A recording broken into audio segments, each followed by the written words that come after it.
Alhamdulillah Alhamdulillahilladzi faddala alaina bi ni'mati siyami syahri Ramadan. Wassalatu wassalamu ala sayyidina Muhammadin wa ala alihi wa ashabihi ajma'in. Kepada yang kami hormati Ketua Takmir Masjid Al-Muhajirin beserta seluruh pengurus rahimakumullah, kepada seluruh jamaah sholat tarawih Masjid Al-Muhajirin yang sangat dimuliakan Allah, kita telah memasuki 10 malam terakhir di bulan Ramadan. Alhamdulillah, kenikmatan yang sangat mulia, kenikmatan yang maha besar diberikan Allah kepada kita. Karena kenikmatan Allah yang sangat besar diantaranya yang dianugerahkan kepada umat Nabi Muhammad adalah Lailatul Qadar. Sebagaimana Sayyid Muhammad bin Alawi Al-Maliki beliau menyebutkan dalam kitabnya Khosaisul Ummatil Muhammadiyah, kekhususan, keistimewaan, bonus-bonus yang diberikan Allah kepada umat Nabi Muhammad, di antaranya adalah Lailatul Qadar. Kenapa Allah memberikan Lailatul Qadar kepada umat Nabi Muhammad?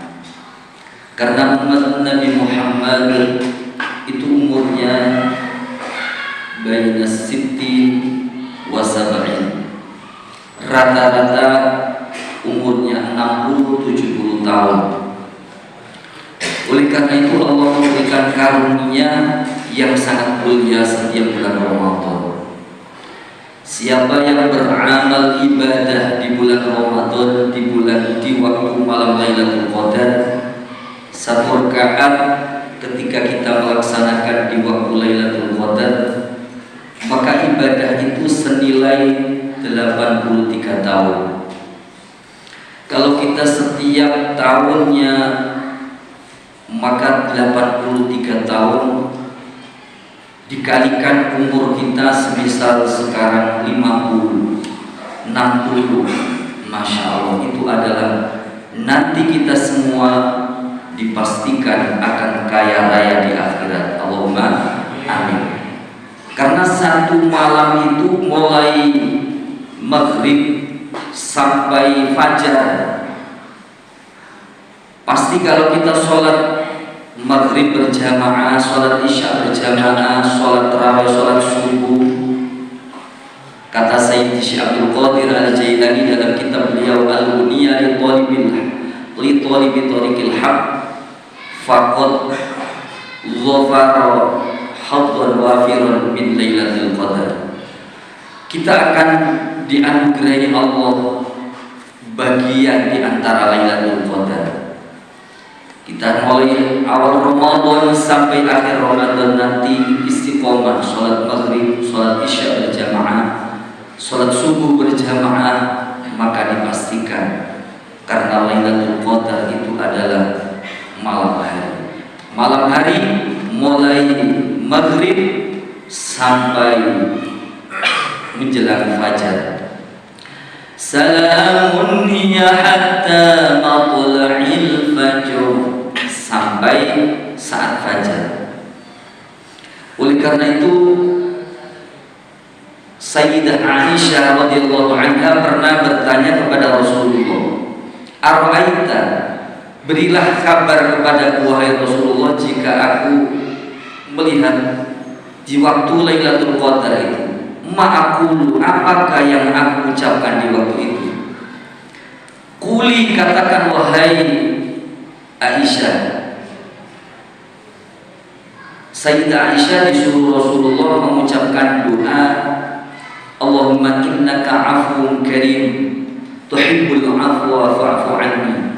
Allahumma innaka, sesungguhnya engkau ya Allah, afuwun, maha pemaaf, karim, yang sangat dermawan. Allah sangatlah Maha dermawan. Kalau ada seorang ibu yang dermawan kepada anaknya, apa saja diminta maka seluruhnya dikasihkan. Jika sang ibu itu tidak mampu, maka dihutang-hutangkan kemana kemari kalau keinginan sang anak ini tercapai. Lebih-lebih Allah Subhanahu wa ta'ala. Tuhibbul afwa, engkau ya Allah sangat senang sekali memaafkan. Allah sangat senang sekali memaafkan. Tuhibbul afwa, sampai dikisahkan ada orang sudah diperintahkan untuk masuk ke dalam api neraka karena tuzanu a'malu fatarajjahat sayyi'atu ala hasanati. Setelah ditimbang amalnya, ternyata amal buruknya itu lebih berat. Amal buruknya 100, amal buruknya 100, amal baiknya hanya 10%. Fayumaru ilan nar, maka orang ini disuruh masuk ke dalam api neraka. Pada saat itulah sang hamba ini mengatakan, ya Allah, engkau dulu pernah mengatakan inna rahmati ghadabku, inna rahmati, sesungguhnya kasih sayangku, wasi'at ghadabi, inna rahmati, sesungguhnya kasih sayangku lebih luas daripada murkaku. Aku yakin ya Allah, pada saat ini kasih sayangmu pasti lebih luas daripada seluruh dosa-dosa. Maka Allah menyuruh malaikat Jibril, adrik abdi ya Jibril, datanglah ke hambaku. Kenapa dia? Setelah ditanya, ternyata hamba ini mengatakan, aku menyangka baik kepadamu ya Allah. Engkau pernah berfirman, ana indallani abdi bi, aku sesuai apa praduga hambaku. Saya yakin ya Allah, pada saat ini pun engkau lebih luas kasih sayang. Maka sang hamba ini pun dimasukkan ke dalam surganya Allah Subhanahu wa ta'ala.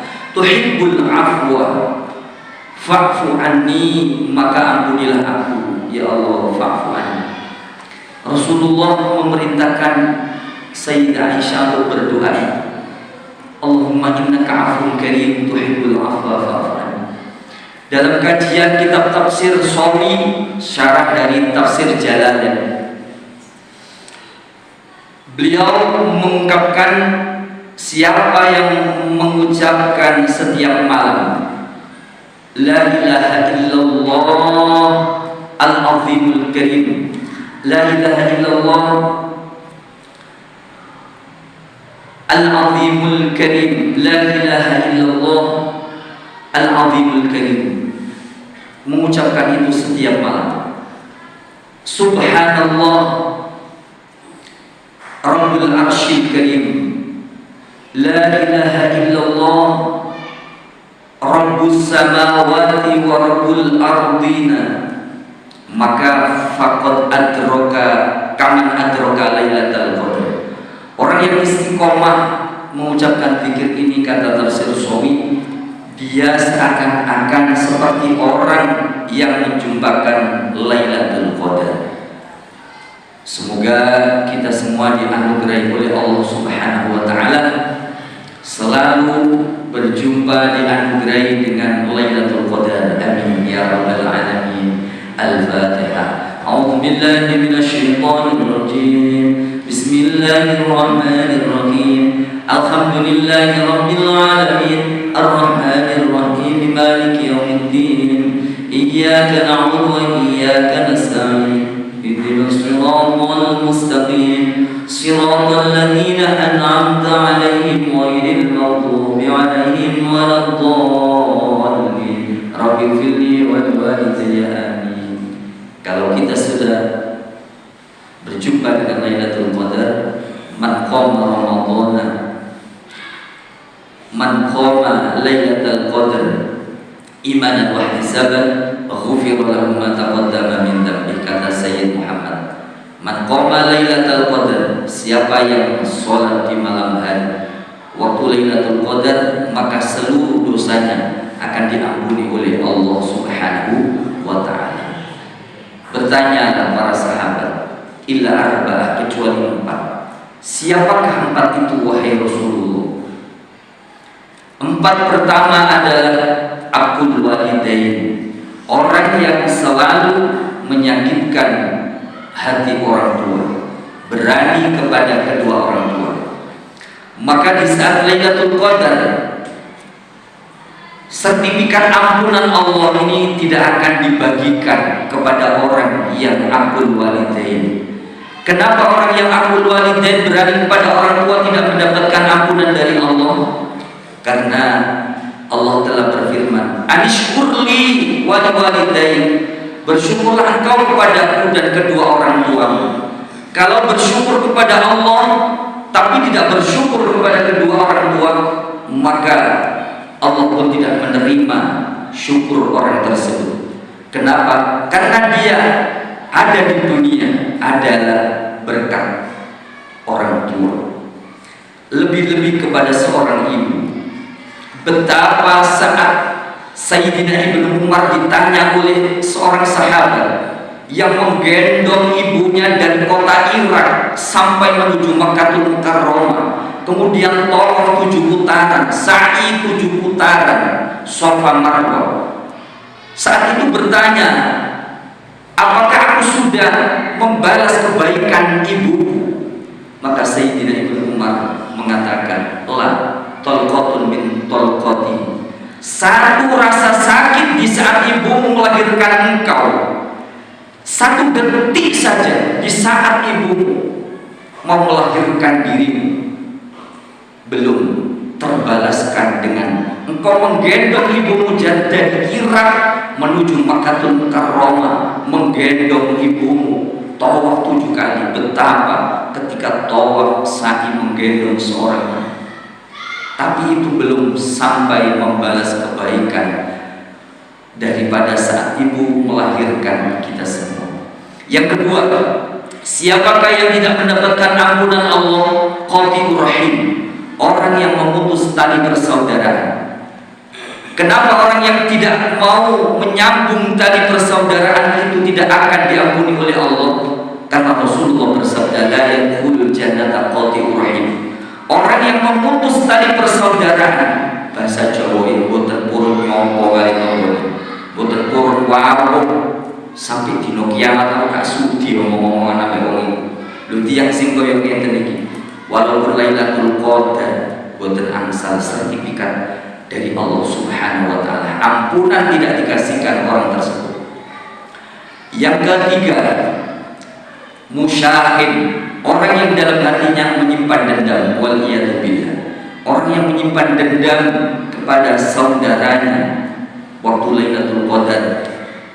Orang-orang mendapatkan sertifikat ampunan dari Allah, orang ini tidak dikasih oleh Allah. Karena apa?